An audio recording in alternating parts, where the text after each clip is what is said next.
Donc aujourd'hui on rentre dans la dernière partie de notre chapitre, de notre dernier chapitre d'histoire, celui qui s'intitule De nouvelles conflictualités.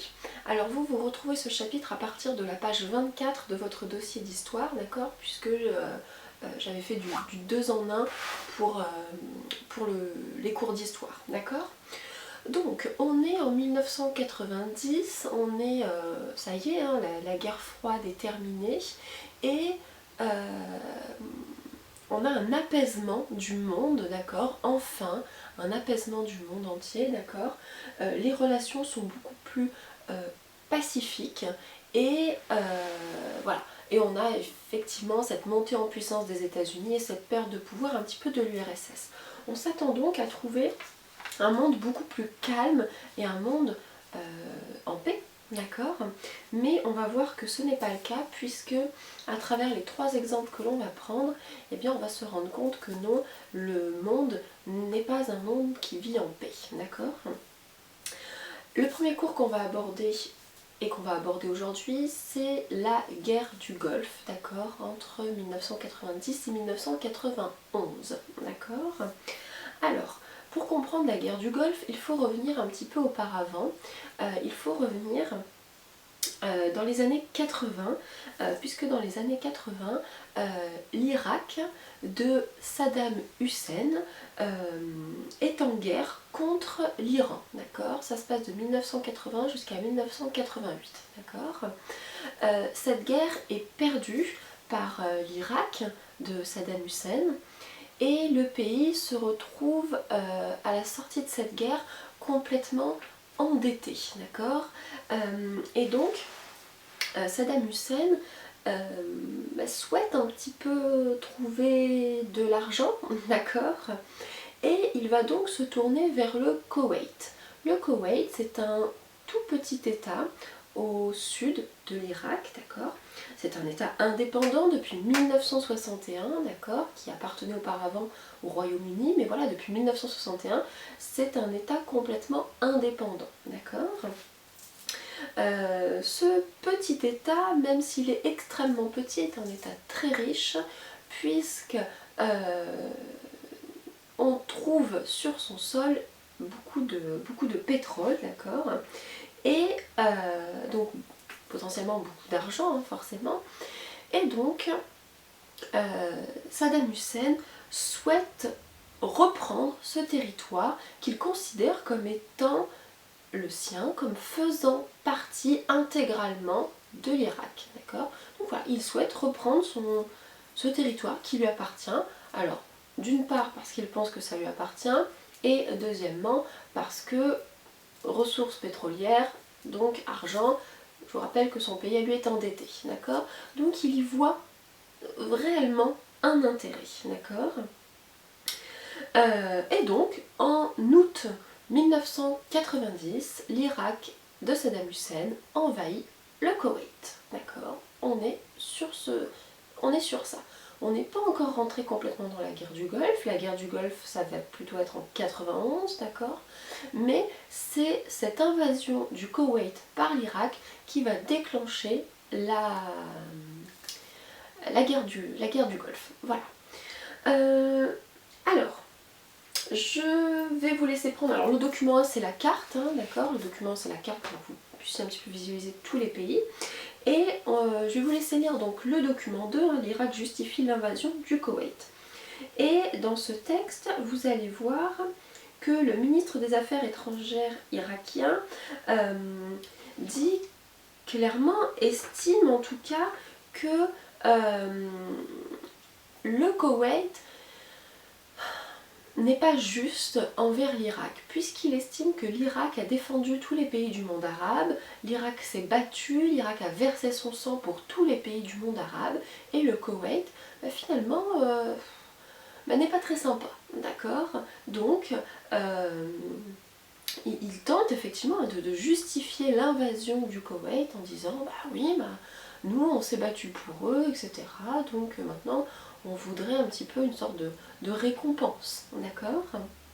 Dans ce document 2, vous trouverez également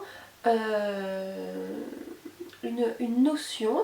Le ministre des Affaires étrangères étrangères pardon, accusent presque le Koweït d'avoir planté un coup de poignard dans le dos de l'Irak, parce que donc le Koweït, pays avec beaucoup de pétrole, est accusé d'avoir inondé le marché mondial de pétrole plus que nécessaire, et donc les cours du pétrole ont chuté. Le pétrole s'est vendu moins cher, donc même le pétrole qu'il pouvait y avoir en Irak s'est également vendu moins cher, et tout ceci pendant la guerre entre l'Iran et l'Irak. Du coup, l'Irak dit, voilà, on était engagé dans une guerre ça coûte de l'argent, et vous, à ce moment-là, vous avez fait chuter les cours du pétrole, et du coup, on n'a pas pu gagner d'argent, c'est à cause de vous que l'on est endetté. D'accord? Voilà, il y a aussi cette notion-là qu'on trouve dans le document 2, en plus de, voilà, l'Irak a défendu les pays du monde arabe. Ok? Donc, première question pour ce document, donc à la page 26. Quel reproche Tarek Aziz adresse-t-il au Koweït? Eh bien c'est parti, c'est ce que je viens de vous dire. Il accuse le Koweït d'avoir, durant la guerre Iran-Irak, inondé les marchés de pétrole en produisant bien plus que les quotas fixés. Ainsi, les cours auraient été tirés vers le bas, lésant l'Irak qui a vu ses revenus pétroliers baisser alors même qu'il était engagé dans une guerre coûteuse contre l'Iran. Voilà. Et deuxième question, en quoi l'argumentaire de Tarek Aziz peut-il être considéré comme contradictoire? Eh bien c'est parti, il tente d'expliquer en quoi s'attaquer à un pays arabe serait bénéfique au monde arabe, alors qu'il critique la colonisation, source de division pour le monde arabe, il s'apprête à en créer de nouvelles. Et oui, il dit qu'il y a eu des divisions qui ont été faites, mais là qu'est-ce qu'il s'apprête à faire? Exactement la même chose en envahissant un pays, d'accord? Je vous laisse encadrer l'encadré donc qui est juste en dessous, et puis donc ça retrace ce que je viens de vous dire. Et puis je vais donc vous laisser prendre les pages suivantes où on va vraiment s'intéresser là un petit peu plus à la guerre. Donc, lorsque début août 90, l'Irak a envahi le Koweït, l'ONU peut maintenant enfin jouer son rôle de gendarme de la paix un petit peu, d'accord? Et l'ONU met en avant qu'il s'agit d'un franchissement de frontières, d'accord? Et donc, il y a une problématique, d'accord? L'ONU refuse ce franchissement de frontières, cette agression envers un autre pays bien sûr, et l'ONU adresse un ultimatum à Saddam Hussein: partez du Koweït, vous n'avez rien à y faire, donc partez. C'est l'ultimatum. Saddam Hussein n'en a que faire de cet ultimatum, il reste au Koweït, d'accord, puisque, encore une fois, il pense être chez lui, d'accord. Et du coup, l'ONU autorise l'envoi de ce qu'on appelle une coalition. Donc une coalition, c'est un ensemble de pays qui vont agir ensemble dans le même but, d'accord? Donc l'ONU autorise l'envoi d'une coalition au Koweït pour déloger l'Irak du Koweït, d'accord? Ok. Donc c'est toute une préparation qui va se faire à partir de 90 et surtout en janvier 91, d'accord? Voilà. La coalition, elle compte des membres de très nombreux pays, d'accord, majoritairement des Américains. Les membres de la coalition sont à 50% des Américains, et donc leur président à l'époque, George Bush Senior, prononce un discours le 11 septembre 1990. Donc c'est le texte que vous avez à la page 27 que je vais vous lire. Donc, non, je ne vais pas vous lire, que vous allez lire, d'accord? Donc George Bush Senior justifie l'intervention des États-Unis. Vous allez voir que dans ce texte, il insiste sur les relations maintenant apaisées entre l'URSS et les États-Unis, d'accord? Donc la fin de la guerre froide. Et il va insister sur le caractère juste de cette opération, il va dire que l'ONU soutient cette intervention de la coalition, d'accord, puisqu'il s'agit tout simplement de faire respecter des frontières. Des frontières ont été franchies, hein, l'Irak a franchi les frontières du Koweït sans autorisation. Il s'agit donc de faire respecter les droits d'un pays, d'accord. De plus, il va bien préciser, d'accord, en parlant justement de l'URSS, il va bien préciser qu'il n'est pas seul, hein, que les États-Unis ne sont pas seuls dans cette action. Il va dire, hein, ce n'est pas une guerre des États-Unis contre l'Irak, non, non, c'est l'Irak qui finalement rentre en guerre contre le monde entier, d'accord. Voilà. Et ben voilà, on avait 2 questions pour ce document, donc on va y répondre. Donc première question, comment le président Bush justifie-t-il sa décision d'intervenir au Koweït? Eh bien c'est parti, il s'agit de soutenir le Koweït, il insiste sur le caractère juste et désintéressé de l'intervention, il s'agit de faire respecter le droit international, de venir en aide à un pays agressé. De plus, il souligne que les États-Unis ne sont pas seuls et que l'action est soutenue par l'ONU. Voilà, c'est ce que je viens de vous dire. Hein. Et enfin, deuxième question, pourquoi cette intervention marque selon lui l'entrée dans un monde nouveau? Eh bien oui, ce monde nouveau, c'est l'après-guerre froide, hein, je vous ai dit, ces relations apaisées entre les 2 grands blocs. Et il évoque d'ailleurs l'URSS de Gorbatchev, d'accord, voilà, en disant qu'ils ont communiqué et qu'ils sont d'accord. Je vous rappelle que depuis 1945, l'URSS et les États-Unis n'ont pas souvent été d'accord. Ok. Donc là, c'est vraiment voilà. Montrer que l'URSS et les États-Unis sont d'accord, c'est montrer qu'on entre effectivement dans un monde nouveau. Pardon. Donc pour la question 2, on répond « Cela symbolise la fin de la guerre froide et une meilleure coopération internationale. Il prend soin de souligner que l'URSS ne s'oppose pas à cette intervention et qu'elle est approuvée par l'ONU. Cette guerre est le prélude d'un monde plus juste dans lequel l'ONU fait respecter les règles du droit international. » Hein. Et oui, l'ONU peut enfin jouer son rôle, je vous l'ai dit tout à l'heure, mais je ne vous l'ai pas expliqué, l'ONU peut enfin jouer son rôle puisque les 5 membres permanents du Conseil de l'ONU doivent être d'accord pour approuver une action. Or, donc dans ces 5, il y avait les États-Unis et l'URSS. Vous doutez bien qu'en période de guerre froide, l'un ou l'autre mettait régulièrement son veto, hein, c'est-à-dire pas d'accord avec ce que l'autre proposait, mais son droit de veto, et du coup l'ONU n'est pas beaucoup intervenue hein, depuis 1945, d'accord. Là, on est dans un monde nouveau, d'accord. L'ONU joue son rôle sur la scène internationale, enfin, ok. Voilà. Je vais vous laisser prendre le document 2.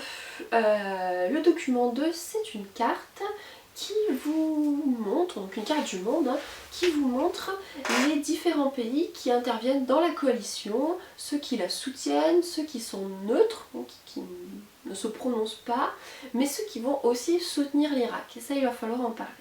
Donc comme vous le voyez sur la carte, vous avez en rouge les membres de la coalition, donc ceux qui interviennent militairement, hein. Vous avez donc les États-Unis, l'Égypte, l'Arabie Saoudite, le Pakistan, la France, le Royaume-Uni, d'accord.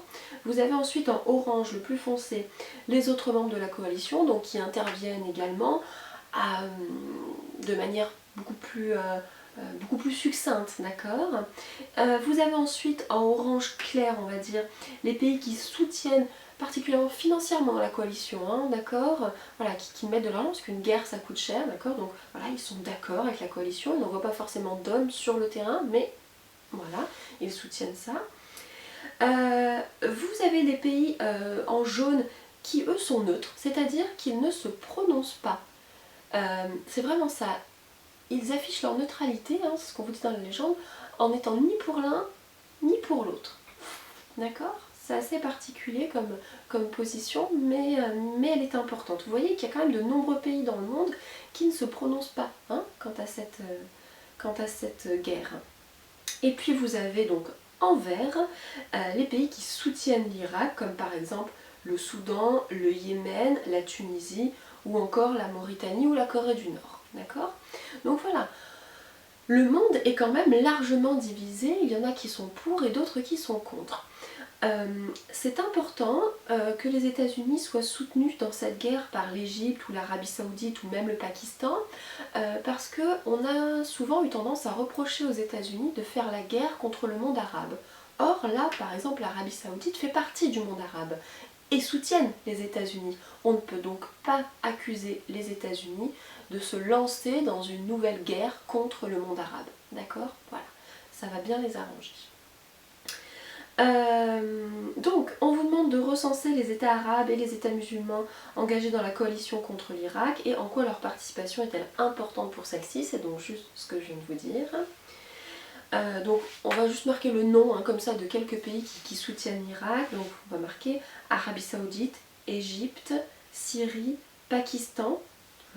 C'est pratiquement, c'est plus de 200 000 hommes quand même, c'est pas rien. Ok ? Ce soutien est important car cela évite à la coalition d'apparaître comme une force occidentale s'attaquant à un État arabe, à une nouvelle croisade contre l'islam. Voilà, souvent ce qu'on a reproché aux États-Unis. Croisade contre l'islam, là non, clairement non, puisque voilà, des pays musulmans soutiennent les États-Unis. Ok. Dans le document 3 que je vous ai mis, vous allez voir donc que cette guerre est quand même largement contestée. Oui, vous avez vu, il y en a qui sont avec la coalition et d'autres qui sont avec l'Irak. Ça veut bien dire que personne... il y a des bons côtés, je voulais dire. Dans une guerre, il y a rarement de bons côtés. Mais en tout cas, chaque partie a su attirer à lui des soutiens. D'accord ? Donc je vais vous laisser lire le texte que vous avez donc à la page 28-29, qui va parler par exemple du Yémen. Yémen, voilà, pays dans lequel il va y avoir des manifestations anti-américaines, d'accord ? Parce que malgré le soutien de certains pays du monde arabe, encore une fois, on va avoir tendance à penser qu'il s'agit d'une guerre contre l'islam, d'accord ? On va vous dire que les grands Américains interviennent encore une fois, d'accord ? Voilà, on commence un petit peu à être lassé de cette supériorité américaine. C'est vraiment ça va vraiment être le ressenti, d'accord ? Ok. Donc on vous demande, question 4, qu'est-ce qui peut expliquer la neutralité ou l'opposition à l'intervention de certains pays ? Eh bien c'est ça. Certains pays s'opposent ou affichent leur neutralité car ils considèrent cette intervention comme relevant de l'impérialisme américain. Donc ce sont soit des pays communistes, soit des pays du Sud, soit des pays du monde arabe également. Voilà. Donc maintenant pour vous parler un petit peu plus de cette guerre, parce que alors la guerre aura été relativement rapide, d'accord ? Donc l'invasion du Koweït c'était début août 90, d'accord ? Mais les premières interventions de la coalition datent de janvier 91 et la guerre se termine fin février. C'est une guerre qui n'aura même pas duré 2 mois. La guerre du Golfe, vraiment, entre la coalition et l'Irak, n'aura même pas duré 2 mois. D'accord ? Cette guerre, donc je vous laisse prendre le document 4, c'est la carte que vous avez, d'accord ? La guerre se déroule en plusieurs parties. Cette guerre, elle a un nom, c'est ce qu'on va appeler l'opération Tempête du désert, d'accord ? L'opération Tempête du désert, c'est plusieurs étapes. Première étape, ce sont d'abord des raids aériens. Des raids aériens avec ce qu'on va appeler des frappes chirurgicales. Ce sont des frappes extrêmement précises qui vont avoir pour but de toucher un endroit précis, d'accord, et ça va permettre d'éviter d'envoyer des soldats. Les Américains vont d'ailleurs dire que c'est une guerre zéro mort, d'accord, puisque effectivement de leur côté, du côté de la coalition, il va y avoir assez peu de morts, puisqu'ils vont faire vraiment cette première phase de la guerre dans les airs, d'accord? Voilà, les Irakiens sont au sol et la coalition est dans les airs, d'accord? Et bombarde comme ça stratégiquement le pays, d'accord? Voilà. Donc ça c'est la première partie. La deuxième partie qui va se jouer à la fin du mois de février, donc c'est finalement c'est à ce moment-là que tout va se jouer, d'accord? Tout part en fait à partir du 25 février 1991. Saddam Hussein met le feu au puits de pétrole, d'accord, et ça va provoquer une marée noire, d'accord, dans tout le golfe Persique, hein, voilà, il y a de nombreux pays qui vont être touchés puisque ça va créer ce qu'on appelle une marée noire, d'accord, et donc tous ces puits de pétrole qui vont être brûlés vont comme ça, voilà, créer une marée noire. En réponse à ça, la coalition décide d'intervenir, donc là non plus de façon aérienne mais de façon terrestre, d'accord, sur ce qu'on appelle donc l'autoroute de la mort. Et là, eh bien, c'est tout simplement une mise à mort de tout ce qui peut être considéré comme ennemi, d'accord. Donc sur cette autoroute-là, hein, qui relie le Koweït à l'Irak, il va y avoir des milliers de morts en l'espace de quelques jours. Hein, du 25 au 28 février 1991, il va y avoir des milliers de morts sur cette route-là, majoritairement des soldats irakiens bien entendu, mais également aussi des civils, d'accord, qui passaient par là, d'accord. Donc voilà.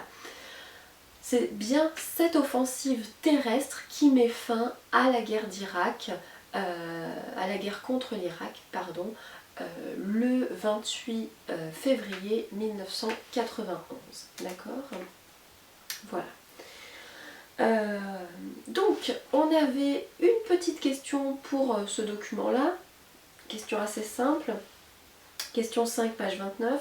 Pourquoi peut-on dire que la guerre du Golfe est un conflit local aux répercussions globales? Bien, c'est parti.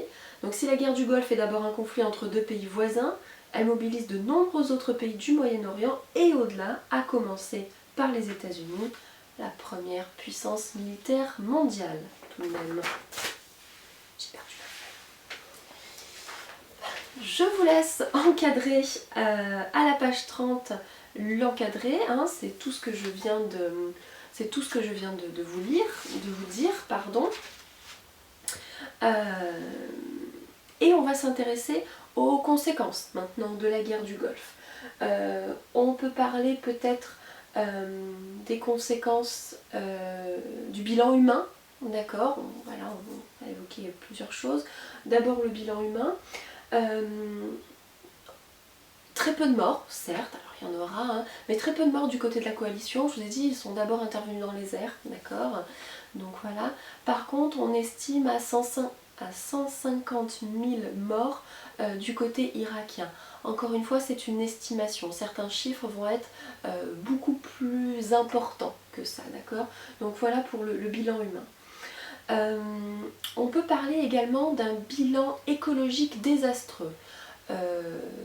Pourquoi? Alors, outre les dégâts que cause une guerre, ça, voilà, ça, il n'y a pas de souci là-dessus, mais il va y avoir également un dégât écologique par la marée noire, hein, causée par l'attaque sur les puits de pétrole du Koweït, d'accord, par l'Irak. Et donc, voilà, toute la côte du golfe Persique est en train de nager sous cette marée noire, sous ce pétrole, d'accord. Et ce qui a été choisi un petit peu pour limiter les dégâts, c'est tout simplement de bombarder, hein, c'est la mer, et de faire brûler le pétrole pour éviter une trop grande propagation, d'accord. D'ailleurs, en parlant de bombarder, conséquences écologiques aussi, hein, tous les bombardements qui ont pu y avoir pendant un mois au Koweït et en Irak sont absolument dévastateurs également pour l'écologie, pour le système, d'accord? Voilà. Là dans le document moi, que je vous propose à la page 30, c'est ni le bilan humain ni le bilan écologique dont on va parler, mais plutôt un bilan politique, d'accord, puisqu'il va s'agir de l'avènement d'un nouvel ordre mondial avec un pays qui ressort encore une fois vainqueur de ce conflit, ça va être les Américains, d'accord? Et à partir de ce moment-là, ils vont un petit peu jouer les gendarmes du monde, d'accord? Donc je vais vous laisser lire le document hein, que vous avez à la page 30, voilà. Et puis on va répondre donc à la seule question que vous avez à la page 31. Pourquoi la guerre du Golfe inaugure-t-elle un nouvel âge des relations internationales selon George Bush Senior? Eh bien c'est parti. Selon lui, elle mettrait un terme au règne de la loi du plus fort sur la scène internationale. L'intervention dans le Golfe est présentée comme un modèle destiné à dissuader de futures agressions. Et il annonce l'émergence d'une communauté internationale attachée au respect de la liberté et des droits de l'homme. Voilà. Donc, avec cet avènement d'un nouvel ordre mondial, oui, on a l'impression que plus aucun pays n'osera attaquer un autre puisque la coalition peut intervenir. Malheureusement, vu ce qui s'est encore passé depuis les années 91, ça va pas être le cas. D'accord? Mais on verra ça plus tard. Donc, pour terminer cette guerre, eh bien, donc février 91, l'Irak perd donc la guerre face à la coalition. Cependant, chose assez rare, Saddam Hussein, donc le dirigeant irakien, est maintenu au pouvoir parce qu'ils ont peur justement que l'Irak et que même tous les territoires du monde arabe se disloquent et qu'il se passe quelque chose d'encore plus difficile et qu'on se tourne encore vers d'autres conflits. Donc ils préfèrent maintenir à la tête de l'Irak Saddam Hussein qui a comme ça un pouvoir sur son pays, d'accord? Cependant,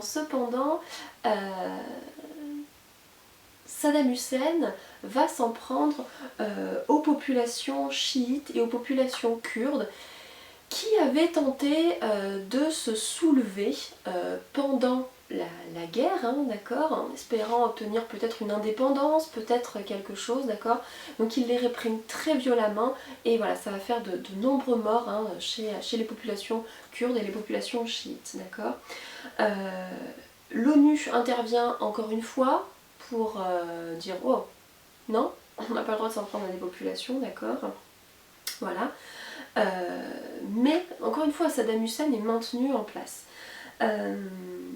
Depuis 91, Saddam Hussein va être ultra surveillé par l'ONU parce qu'il y a un doute raisonnable selon lequel Saddam Hussein et l'Irak posséderaient